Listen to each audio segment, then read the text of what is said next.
Hampir 9 jam kita di dalam bus Nusantara ini, friend ya. Sekarang kita sudah sampai di Kudus. Kita mau cari penginapan dulu sebentar untuk nanti kita jalan-jalan. Saya sempat lihat-lihat ke dalam gudangnya. Tidak lama ditanya sama sopir yang tadi bawa mobil kita mau kemana.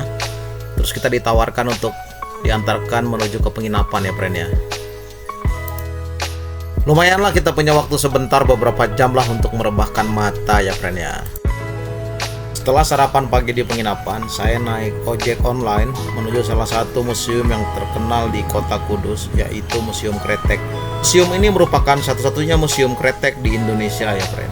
Tiket masuknya sangat terjangkau, 4.000 hari biasa dan Rp5.000 di waktu akhir pekan. Bangunan museum ini sebenarnya tidaklah terlalu luas, tetapi setiap sudutnya mempunyai makna dan memberikan informasi yang sangat lengkap terkait perkembangan kretek di Indonesia. Museum Kretek Kudus ini didirikan di atas lahan seluas 2,5 hektar pada tahun 1986 atas prakarsa Suparjo Rustam yang menjabat sebagai Gubernur Jawa Tengah saat itu. Tidak tanggung-tanggung, museum ini menyimpan 1.195 koleksi tentang sejarah kretek. Di sini kita bisa melihat alat-alat tradisional pembuatan rokok hingga yang menggunakan teknologi modern. Juga diorama jenis-jenis tembakau cengkeh, diorama pembuatan rokok di pabrik, dan lain sebagainya. Saya semakin kagum dengan Museum Kretek ini karena mempunyai beragam koleksi tembakau dari berbagai penjuru Nusantara Indonesia. Tembakau yang disimpan tidak hanya berasal dari Pulau Jawa seperti tembakau Temanggung yang terkenal, tetapi ada tembakau dari Delhi dan dari tanah dataran tinggi Gayo Luas. Bahkan koleksinya juga melingkupi tembakau dari Indonesia Timur. Museum ini seolah menggambarkan kepada kita bahwa perkembangan kretek sangat pesat di tanah Jawa pada saat itu.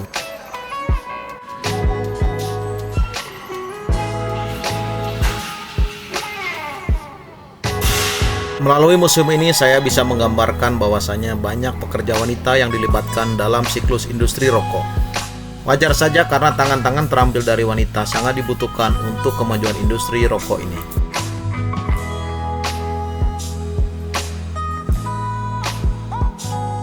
Museum Kretek Kudus menyimpan beragam merek-merek rokok tembakau di Nusantara.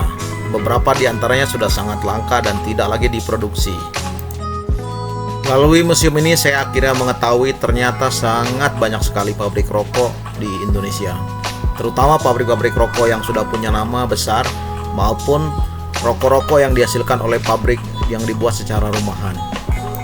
Ada yang masih ingat dengan merek rokok Jambu Bol atau Kelembak Menyan atau Jiit yang tampaknya sudah tidak diproduksi lagi.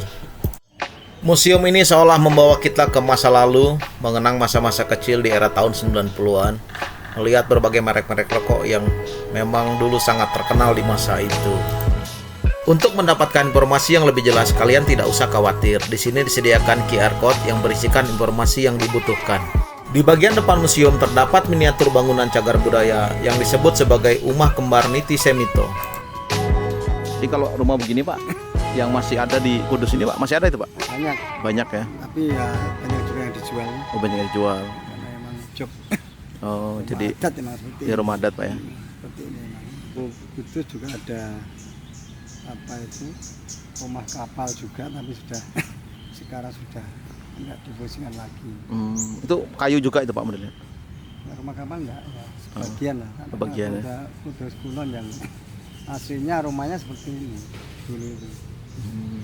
Banyak Mas dulu, terutama di lingkungan Masjid Menara itu. Oh, Masjid Menara Kudus Pak ya? Menara Kudus. Yeah. Yang lainnya juga ada di daerah Ndawe juga ada, Bareng juga ada. Tapi yang paling banyak di Kudus Kulon. Kudus Kulon Pak ya? Kudus Kulon. Menara. Banyak. Bapak siapa namanya Pak? Lupa saya. Pak Wahyudi, Pak Wahyudi. Mbah Mayong. Mbah Mayong. Hampir 1 jam saya di Museum Kretek Kudus. Akhirnya saya melanjutkan perjalanan ke salah satu pusat peradaban Islam di Kudus. Kurang lengkap jika kita ke Kudus tidak mampir ke Langgar Bubrah. Jaraknya tidak terlalu jauh dari Taman Menara Kudus. Sekilas bangunan ini menyerupai dengan Menara Kudus dengan tumpukan batu bata yang tertata dengan rapi.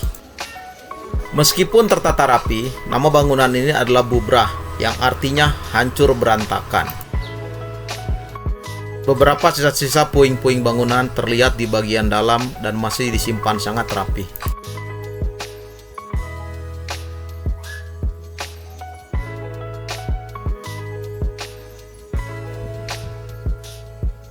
Meski saat ini hanya dijadikan sebagai tempat bersejarah, tetapi tampaknya bangunan ini masih digunakan oleh beberapa masyarakat. Di sini terlihat ada tungku pembakaran arang dan beberapa bunga yang dibawa oleh pengunjung. Masyarakat sekitar sepertinya benar-benar merawat bangunan ini. Terlihat masih sangat bersih dan kokoh.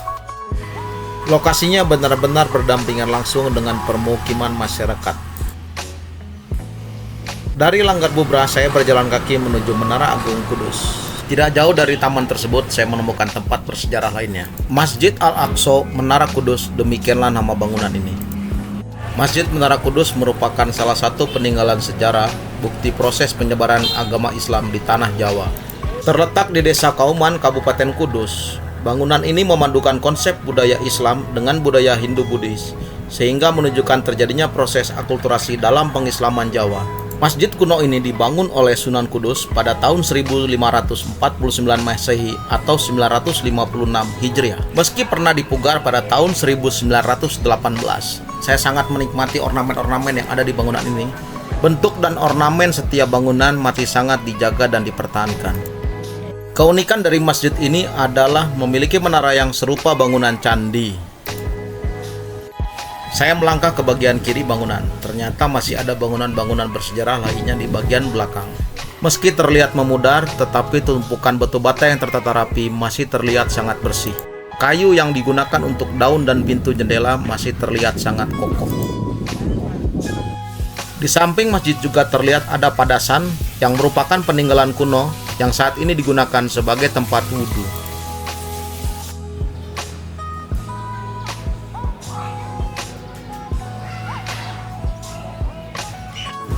Jika kalian sedang berpergian ke daerah Kudus, jangan lupa singgah ke Masjid Menara Kudus ini ya, friend. Satu hal yang tidak boleh dilupakan ketika berkunjung ke Kudus adalah menaiki becak keliling kota. Cuacanya begini terus ya Pak? Cuacanya begini terus? Iya. Oh, tapi ada hujan Pak? Iya. Oh. Dari mana Mas? Tujuan saya selanjutnya adalah mencari kuliner soto khas Kudus.